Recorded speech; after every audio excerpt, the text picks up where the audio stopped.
Dr. Cave Marin vanished without a trace. Farzad Nouri died in a car explosion carrying something no country dared to admit existed. Yale Shamir chased across continents, while Colonel Dariush Rahimi hunted truths his government wanted buried. What started as a defection turned into a deadly game of betrayal, technology, and silence, where the rules were written by a man no one could control. This is the untold story of the most dangerous shadow war between Israel and Iran.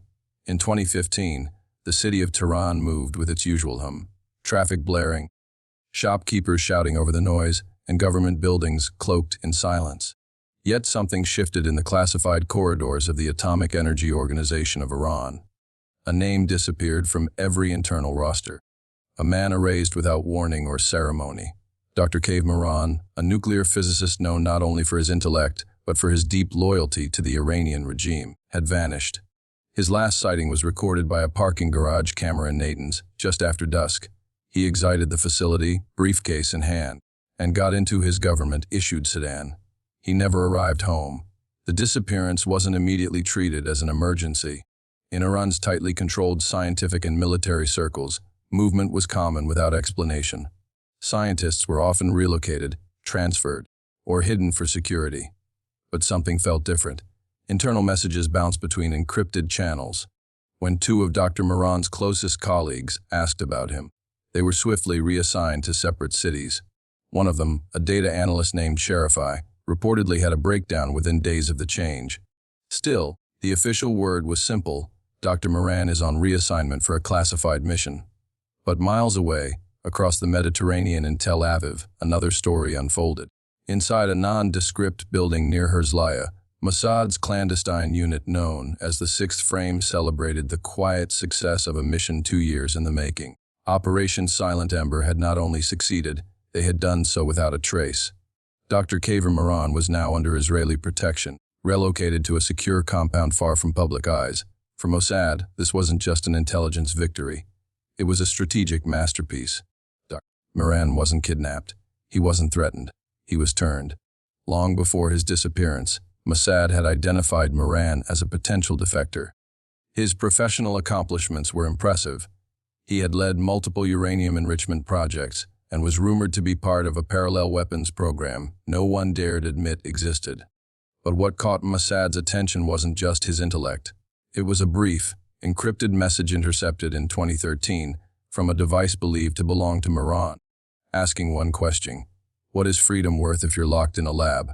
They watched him for 2 years, studied his routines, his behavior, his silence. When they finally reached out, it wasn't with force. It was with an offer: a new life, safety for his family, freedom from surveillance, and access to research beyond politics. The bait worked, or so they believed. Marin was relocated to an isolated safe house on the outskirts of Limassol, Cyprus. He was given a new identity, new documents, and the illusion of peace.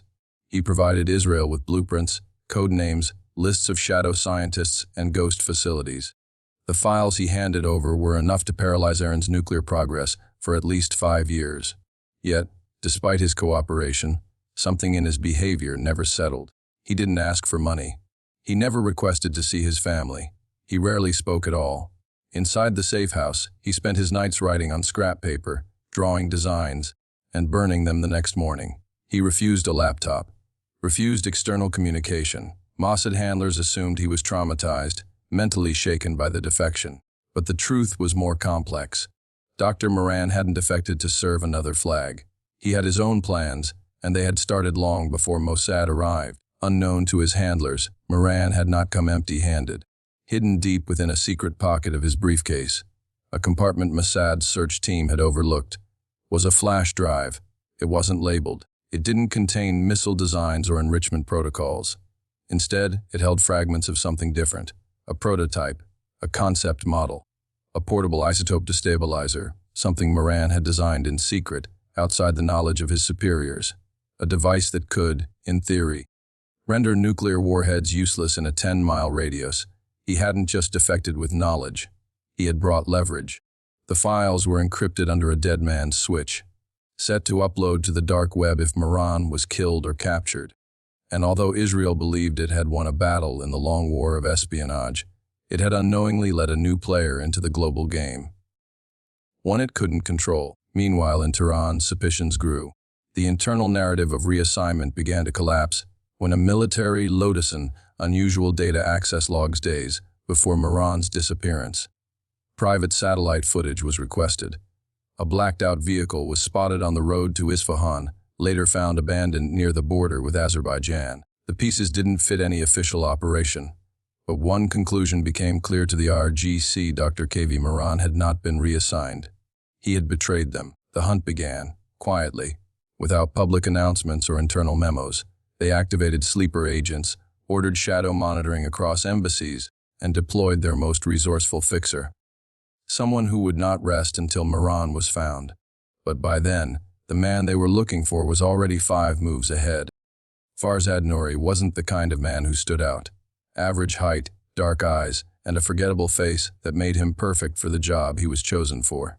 Years earlier, he had been a small-time smuggler operating along Iran's western borders, moving electronics, medical supplies, and, on rare occasions, guns. But after an arrest he narrowly escaped in 2011, Farzad was given a choice: he'd disappear into a prison cell or work for the RGC Shadow Logistics Unit. He chose survival. Over time, his new handlers shaped him into a courier. Not the kind who delivered messages, but the kind who transported pieces of secrets, quietly and precisely, across borders where diplomats could not reach. In 2016, Farzad received his most cryptic orders yet. He was to travel through Istanbul, Dubai, Belgrade, and Athens within a month, collecting a series of packages, each hand-delivered to him in exchange for code phrases. His handlers never told him what he was carrying, but the security around the exchanges was unlike anything he had experienced. Private hotels booked under false names, couriers waiting at specific times, always alone, always alert. The final delivery was scheduled for Sarajevo, where Farzad was to collect a briefcase and fly it back to Tehran under diplomatic protection. The message was clear: this wasn't a normal operation. Unknown to Farzad, his every move was already under surveillance. Unit A200, Israel's elite cyber intelligence division, had been monitoring Iranian activity in Eastern Europe for months. When a burst of chatter mentioned Red Courier, moving sensitive material, alarms went off in Tel Aviv. Satellite tracking, phone triangulation, and financial tracing were activated. What concerned Mossad wasn't just the movement. It was the possible link to Dr. KV Mehran.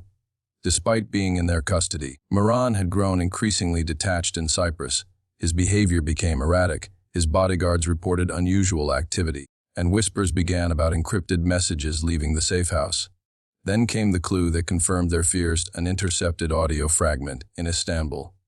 A voice, distorted but unmistakably Mehran's, was heard giving specific instructions about phase delivery and components. Suddenly, the defector didn't look like an ally. He looked like a player in a much larger scheme. Mossad scrambled to identify the courier. It took only 3 days to link Farzad Nouri to 2 past smugglings that had been flagged by Western agencies. Photos confirmed his recent presence in Turkey and Serbia. Yael Shamir, already in Eastern Europe under Operation Glass Cage, was given a new ordering: intercept Farzad, retrieve the package, and eliminate loose ends. Farzad, unaware of the growing web around him, arrived in Sarajevo on a cold December morning. The final exchange took place near the old Bad Ard, Ija market. He received a briefcase from a man dressed as a cleric. The transaction took less than 30 seconds, but Mossad agents stationed at multiple checkpoints had already logged his presence. Drones followed him from a distance as he drove away in a rented vehicle, heading toward the border with Montenegro. He never made it. The explosion occurred at dusk on a narrow mountain road outside Trebinje. The blast was controlled, targeting the front of the vehicle. Forensics later revealed the detonation was triggered by remote signal, a method frequently used in covert operations. Farzad's body was unrecognizable. The briefcase, strangely, was not found in the wreckage. What was found instead was a half-melted sat phone and part of a scorched metal case with a unique latch, designed specifically for radiation shielding. The briefcase had either been removed before the blast, or it had never been inside the vehicle to begin with. Israeli intelligence was thrown into confusion. Had someone gotten to Farzad before them? Or had Farzad handed off the package at some unknown point during his route? Intercepted messages suggested a handoff may have occurred in Athens. A figure labeled KK9 was mentioned in code, believed to be a broker for an underground syndicate known as Nexus Group, which specialized in trading illegal nuclear components. The situation had spiraled. The operation, originally intended to regain control of a defector's rogue behavior, was now a race against time. Neither Israel nor Iran held the key. The device, whatever it was no longer in government hands. Back in Tehran, the RGC denied any involvement in Farzad's travels. Publicly, he didn't exist. Privately, his death was treated as a major intelligence breach. Colonel Dariush Rahimi, a feared operative with a history of successful counter-ops, was given authority to act without limits. He was ordered to find out where the courier had been, who he had spoken to, and most importantly, where the briefcase had gone. The map of the conflict had expanded. What began as a silent disappearance had grown into a global manhunt. Everyone believed they were chasing stolen technology, but they didn't know they were chasing a plan. A plan crafted not by governments, but by a man who had already vanished into the shadows. And for the first time, neither Iran nor Israel had control over what came next. Sarajevo had been a blood-stained city in the past, a place where ghosts of war still lingered in allies and old government buildings. But in 2017, it became the backdrop for one of the most intricate spy hunts of the decade. Operation Glass Cage, now fully activated, turned its focus to uncovering the truth behind the stolen briefcase and the increasing signs that Dr. Kaver Mehran had deceived everyone. Yael Shamir, Mossad's most discreet and trusted handler, had been working from the shadows for years. Her identity was classified beyond top secret, her movements untraceable even within her own agency. She was brought into the operation not just because of her skills, but because she had studied Mehran's psychological profile in depth. She was the only one who had questioned his motives from the start. Now, with Farzad Nouri dead and the briefcase missing, her instincts were proving right. Yael began her search in Sarajevo, tracing Farzad's last contacts. One name surfaced repeatedly in coded messages: Armin Delic, a former Bosnian intelligence officer turned arms broker. He had disappeared from official records in 2013, but was rumored to control a black market network stretching from Belgrade to Berlin. A local informant led Yael to a bar near the Moljaka River, where Delic had been seen only days before. But by the time she arrived, the bar had been torched. Inside the charred remains, forensic teams found a hidden compartment containing a USB drive, labeled in Russian and Hebrew. The encryption was military-grade. Back in Tel Aviv, Unit 8200 decrypted the drive after 2 days. What they found were fragments of communications between Delic and someone referred to as K, assumed to be Kaver Mehran. The messages weren't about escape or betrayal. They were about components, specific isotopes, casing materials, timing systems, everything that hinted toward the assembly of a prototype device. Kaver wasn't just selling secrets. He was building something. Meanwhile, Colonel Dariush Rahimi landed in Vienna under a diplomatic cover. He had traced part of Farzad's route to a cargo hub in Bratislava, where a private courier plane had landed shortly after the explosion in Trebinje. Customs records were doctored, but Rahimi's team discovered security footage showing a tall figure wheeling a metal case marked as scientific equipment. The man's face was never shown, but the footage revealed a symbol on his jacket, a faded logo of a disbanded Israeli tech startup. It was the first sign that the trail had split. Someone within Israel, or once tied to it, was involved outside official channels. Rahimi was furious. His mission, which was supposed to be a quiet cleanup of a rogue scientist, was now unraveling into an international crisis. He expanded his team and ordered covert surveillance on known Israeli operatives across Europe. As both sides moved in parallel, Yael reached a breakthrough. She tracked down a banker in Budapest known for handling untraceable cryptocurrency transfers. Records showed a large payment made 2 weeks after Mehran's disappearance. The recipient was listed under the name Kate Shani, an alias previously linked to Iran's former missile program, but believed to be inactive. The amount transferred was astronomical, enough to fund an independent lab and private security for years. Yael requested immediate backup, but before her team could make the arrest, the banker was found dead in his apartment. No signs of forced entry, no evidence left behind. The only clue was a half-torn note with coordinates written in shorthand. They pointed to a warehouse in the outskirts of Prague.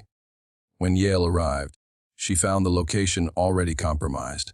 A gunfight had occurred just hours earlier. Local police had been silenced with bribes, and the scene was scrubbed. But a forensic sweep revealed one chilling detail: the place had been used to assemble something. Empty crates marked with radiation hazard signs, tools consistent with weapons calibration, and tucked away in a backroom, a single thumbprint on a steel table, positively identified as Dr. Keva Mehran's. Rahimi arrived in Prague the next morning. He had received the same intelligence. Both sides crossed paths for the first time, though never face to face. While Israeli drones circled overhead, Rahimi's surveillance operatives watched from parked cars, both teams aware of the other but unsure whether to engage. Then came the shock. Through a separate channel, Israeli cyber analysts intercepted a dark web transaction. Partial blueprints of a miniaturized isotope destabilizer had been sold to an unknown buyer. The source code, tagged with NXG, confirmed what both sides feared. Nexus Group, the underground syndicate, had acquired part of Mehran's work. The deal was irreversible. Yale's report to Mossad was grim. Mehran had used them all. He had staged his defection, orchestrated the career route, planted false leads, and now enabled a black market syndicate to weaponize his creation. The worst part, he had done it without ever leaving a footprint. No country could claim victory now. No agency could control the consequences. With the device out of government hands and a rogue scientist on the loose, the operation had transformed. It was no longer about protecting national secrets or stopping a betrayal. It was now a race to prevent global disaster. And Keva Mehran had made sure no one knew where the finish line was. In early 20, an encrypted forum on the dark web, known only to a handful of intelligence operatives and black market dealers, lit up with a message that sent waves across the global security network. A new file, titled Ghost IR, appeared for download. It was only accessible through a string of password, protected layers, and referenced advanced nuclear destabilization theory. The file was incomplete, its diagrams fragmented, its code partially corrupted, but it contained enough to validate what Mossad and the IRGC had feared for months. Dr. Keva Mehran's prototype was real, and the technology had now entered the ungoverned digital marketplace. The Ghost IR file caused panic. It wasn't just the content. It was the signature embedded in the metadata. A digital watermark pointed to a server located in Odessa, Ukraine. What raised even more concern was the server's original owner, a now defunct Israeli tech firm, once a front company for Mossad's cyber research division. The Shell Corporation had been disbanded years earlier after a quiet internal audit, but the server, it seemed, had remained operational. Forgotten, abandoned, or perhaps left behind intentionally, Mossad launched an immediate operation to secure the site. Drones flew in over the Black Sea, while a 3-agent team moved on the ground, led by an experienced cyber operative named Liar Hadar. They arrived at the location, an aging warehouse tucked behind a shipping terminal, only to find it already breached. Locks had been cut, surveillance cameras disabled, and the interior wiped clean. On one wall, a strange message was spray-painted in red: "No more flags, only ghosts." Inside the main server room, most hard drives had been physically destroyed. Only one remained partially intact, jammed in the data rack. It contained logs showing an external connection just 48 hours prior. The IP address pointed to an anonymous satellite uplink. The exact origin couldn't be traced, but the timestamp confirmed something chilling. Someone, likely Mehran, had used this forgotten system to upload the data and disappear again undetected. Mossad's report arrived in Tel Aviv with urgency, but by the time the information reached higher command, the RGC had already acted. Colonel Dariush Rahimi had launched a parallel mission without diplomatic clearance. His team raided a separate data node in Bucharest connected to the same Ghost IR network. There, they found remnants of transaction records, Bitcoin trails leading to accounts to Nexus Group's finance shell in Malaysia. Mossad's more concerning was a single access showing the same alias used in Mehran's original communications, UK. What made matters worse was the discovery that the Ghost IR file was never intended to be a single, complete upload. Mehran had designed it as a jigsaw puzzle, distributed in pieces across various locations, each fragment sent to different groups. Some ended up in the hands of rival intelligence agencies. Others, it seemed, were bought by non-state actors with unknown agendas. No single party had the full design, but if any of them figured out how to merge the fragments, the The result could destabilize global nuclear security. Meanwhile, deep in the Israeli Negev desert, Yael Shamer met with senior Mossad analysts to reconsider their entire understanding of Iran. He hadn't just defected. He hadn't just betrayed Iran. He had manipulated both sides into thinking they were in control, while he set his own blueprint in motion. The Odessa server wasn't a slip. It was a calculated breadcrumb, a way to announce his independence. Across the border, Rahimi reached a similar conclusion. Back in Tehran, a senior official confronted him about the failed interception, warning that the Supreme Council was losing patience.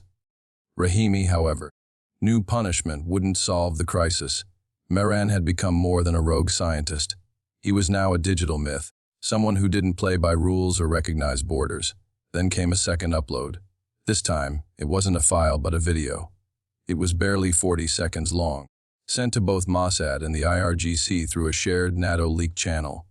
In it, a figure wearing a featureless mask stood against a concrete wall. A distorted voice spoke over static. "You watched me, used me, and thought I was yours. But in the shadows, no one owns anyone. What I created is not a weapon, it's a warning. You've built your world on fear. Now fear will be free." The clip ended with a flicker of coordinates.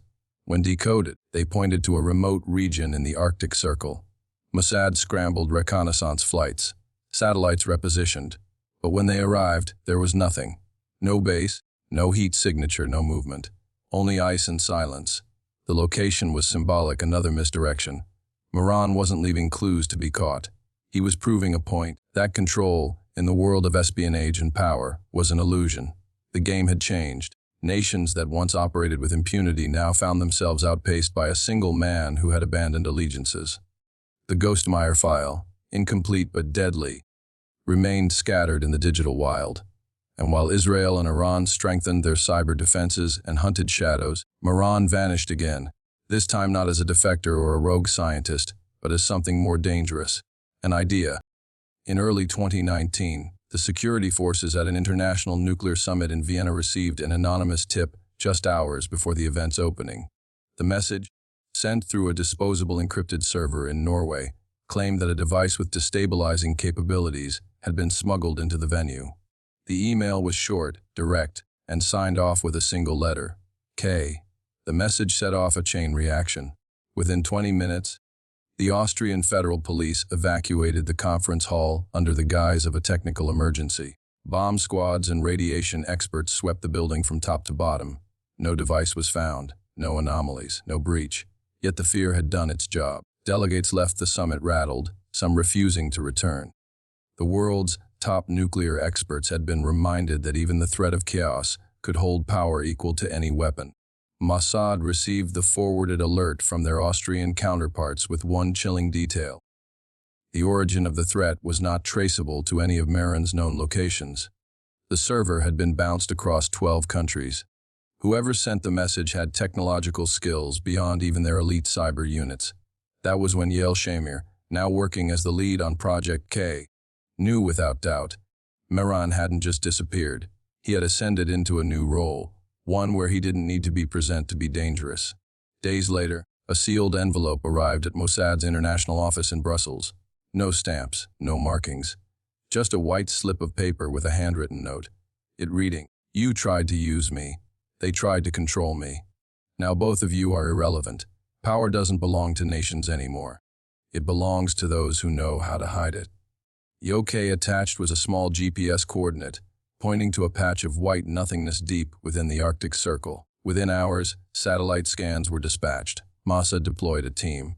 So did the IRGC, each working silently, each unsure if the other had found the same clue. The location revealed nothing. Just snow, ice, and wind. No signal, no heat.